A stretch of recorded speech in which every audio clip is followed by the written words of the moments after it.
সবাইকে নমস্কার। দোলার বাঙালিয়ান রান্নাঘরে আপনাদেরকে স্বাগতম। আজকে আমি একটি দুর্দান্ত রেসিপি নিয়ে চলে আসলাম, নারিকেলের ডাল। তাহলে দেখুন আমি কিভাবে এই নারিকেলের ডাল রান্না করেছি।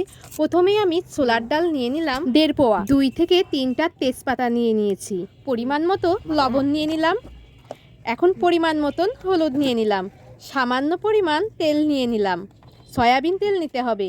এখন কাঁচামরিচটাও নিয়ে নিলাম, কাঁচামরিচ অবশ্যই কিন্তু মাঝখান থেকে চিড়ে দিতে হবে। এখন প্রেসার কুকারের ঢাকনাটা দিয়ে ঢেকে দিলাম, 2 থেকে 3টা সিটি দিতে হবে। বেশি সিটি দিলে ডাল একদম গলে যাবে, তাই আমি 3টা সিটি দিয়ে নিয়েছি।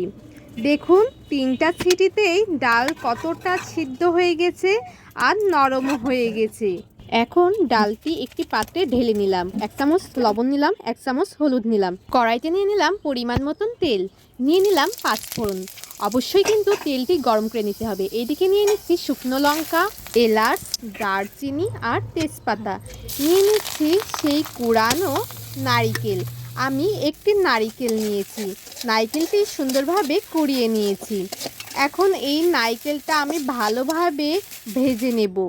নারিকেলের ডাল করছি তো ওই জন্য অবশ্যই নারকেলটা ভেজে নিতে হবে।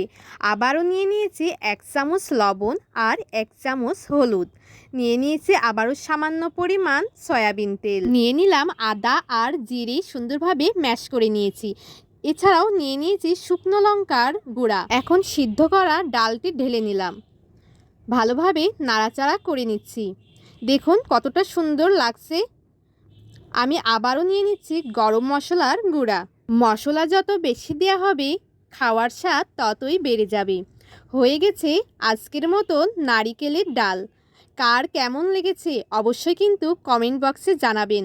এছাড়াও ফেসবুক থেকে দেখে থাকলে লাইক, কমেন্ট, শেয়ার করবেন। ইউটিউব থেকে দেখে থাকলে সাবস্ক্রাইব, কমেন্ট এবং শেয়ার করবেন। আজকের মতন টাটা।